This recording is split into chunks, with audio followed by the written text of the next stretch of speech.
అసలు లేడీస్ని తిట్టడం ఏంటి? నువ్వెంత, నీ బతికి ఎంత, నువ్వు ఎందుకు వెళ్తున్నావు? అసలు నీకేం అర్హత ఉందని వెళ్తున్నావు? నువ్వు వెళ్ళి మంచి చెడు తెలుసుకో, అంతేకాని జనాన్ని నష్టం చేయడానికి కాదు అని అంటావే. నీకు ఆయన అంటానికి తప్పితే నీకు ఇంక దేనికి పనికిరాదు. ఆ నోరు అంత చెడిపోయింది. ఆ నోరు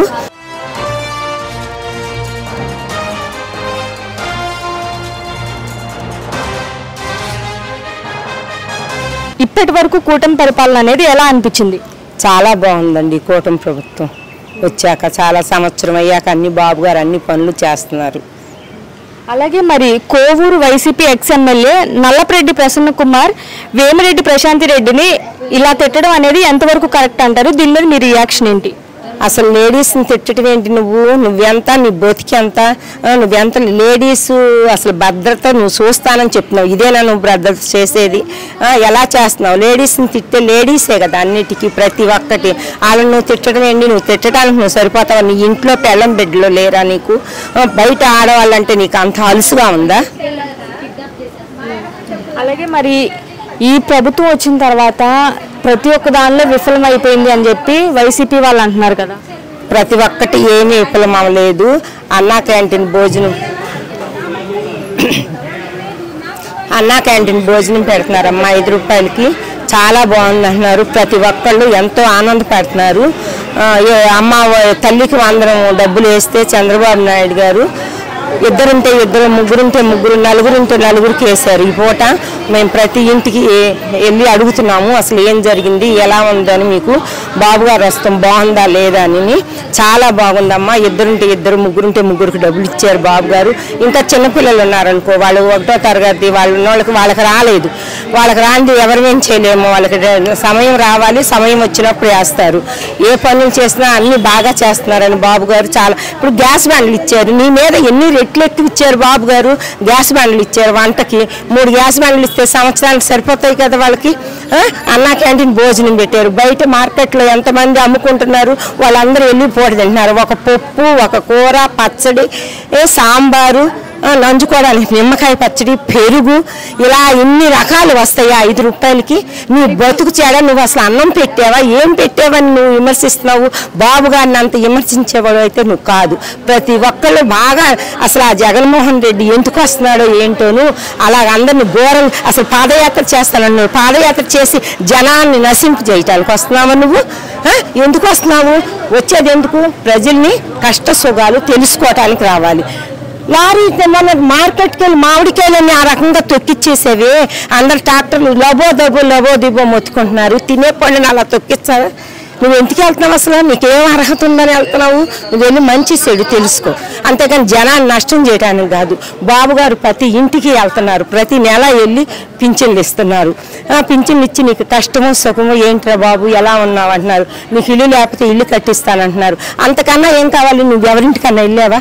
రోడ్డు మీదకి వెళ్తే పట్టాలు కట్టుకుని తిరిగావు నీ బతుక్కి. నువ్వు ఏ రోజన్నా నువ్వు వచ్చావు అసలు జనంలోకి? ఎటు వెళ్ళావు అసలు?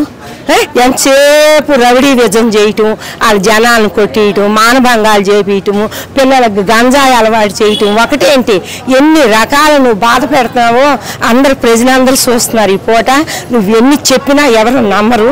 అది చాలా మాత్రం నువ్వు చాలా దుర్మార్గం చేస్తున్నావు. వాళ్ళు మంచి చేస్తావు అంటే నువ్వు చెడని మాటకి నువ్వు ఇది చేస్తున్నావు. మొన్న ఆయన తీసుకెళ్లి రోడ్డు మీద చంపేసి ఆ పక్కన పడేసి వెళ్ళావు. గ్రాఫిక్స్ అని మరి రోజా గారు అంటున్నారు కదా. అది ఆ రోజాకి అసలు అన్నం తింటున్నదో పెంట తింటున్నదో తెలియదు. అదొకటి మాట్లాడుతున్నది. ఎలాగా నీ కారు కిందే పడి చచ్చిపోయింది అందరు చూశారుగా. అది కూడా అబద్ధం. అది కూడా బాబు గారు చేపించారు. ప్రతి ఒక్కటి బాబు గారు చేపించారు అని అంటావే. నీకు ఆయన అంటానికి తప్పితే నీకు ఇంక దేనికి పనికిరాదు. ఆ నోరు అంత చెడిపోయింది. ఆ నోరు ఎందుకు తిడుతున్నావు? అసలు వాళ్ళ కుటుంబానికి నీకు అసలు అర్హత ఉందా? వాళ్ళ కుటుంబాన్ని ఏలు మంచి ఆ మాట అనేది నీకు ఉందా అసలు? ఆ రోజు అట్టగా శాసనసభలో అంత అవమానించావు. ప్రజలందరూ మర్చిపోయారా? ఎంత బాధపడ్డారో, ఎంత ఇది చేశారో అది అందరికీ ప్రజలందరికీ తెలుసు. నువ్వు అన్నదాని కదా. చిటికి నువ్వేళ్ళు పట్టుకోలేవు ఆయన అన్నాడు పవన్ కళ్యాణ్ గారు. చిటికి నువ్వేళ్ళు పట్టుకున్నారో పట్టుకోలేదో అందరికీ తెలుసు. అందుకే 11 ఓట్లతో నిన్ను ఓడించారు. చీరలు అన్నావు, అన్నీ నువ్వే. ప్రతి దానికి ప్రజలు నిన్ను ఇంకొక మాట మాట్లాడితే నిన్ను తప్పు పంచడానికి నువ్వు పాతాళలోకి వెళ్ళడానికి ప్రజల చేతి మాట్లాడుతున్నావు. నువ్వు మాట్లాడడం చేత కాబట్టి మానేసి నోరు మూసుకుని కూర్చో. అంటే నెక్స్ట్ వచ్చే గవర్నమెంట్ మాదే 30 ఏళ్ళు మాదే పరిపాలన, మేము వచ్చిన తర్వాత మరి మామూలుగా ఉండదు, ఒక్కొక్కరికి సినిమా చూపిస్తాము, రప్ప రప్ప ఆడిస్తామని అంటున్నారు కదా. సినిమా చూపించమే కదా నీకు బతుక్కి. ఆ మాటలన్నీ అందరికి ప్రజలు చెబుతున్నావు, ప్రజలన్నీ వింటున్నారు. ఒరి బాబో ఈడు వస్తే ఇంత అన్యాయం చేస్తాడు, జనాన్ని ఏంటి తగ్గేది లేదు, కోసేస్తాను రోసేస్తాను రపా రపా ఆడిస్తాను. జనానికి మేలు చేయడానికి వెళ్తున్నావా, రపా రపా కోసేస్తానికి వెళ్తున్నావా? నువ్వు ఎందుకు వెళ్తున్నావు ప్రజల మధ్యకి? ఎవరన్నా నవ్వుతాడు చూస్తే. సిద్ధం అని నిన్న దాకా ఊరేగావు. అసలు ప్రజలు ఏం చేయాలి, ఎలా చేయాలి అది నేర్చుకో. తల్లిని చెల్లిని అందరినీ దుర్మార్గం కత్తులతో నరుక్కునేది చేసేది అంతా నువ్వు. ఏళ్ళని కప్పిపుచ్చుతావా? ఏళ్ళెళ్ళి రౌడీ రజం చేయలేరు నీకు. మళ్ళీ అందుకని నువ్వు రెచ్చిపోతున్నావు. నీకు ఏం తొందరపడబాకు, అన్ని బాగా ఆలోచించి చేస్తారు. ఒక మాటలో ఈ ప్రభుత్వం గురించి ఏం చెప్తారు? ఈ ప్రభుత్వం చాలా బాగుంది. చంద్రబాబు నాయుడుకి చల్లగా ఉండాలని ప్రతి ఒక్కరు కోరుకుంటున్నారు. అక్షరాల 4,000 రూపాయలు పింఛన్ ఇస్తున్నారు చంద్రబాబు నాయుడు గారు ప్రజలకి. రేపొద్దున 18,000 కూడా వేస్తారు.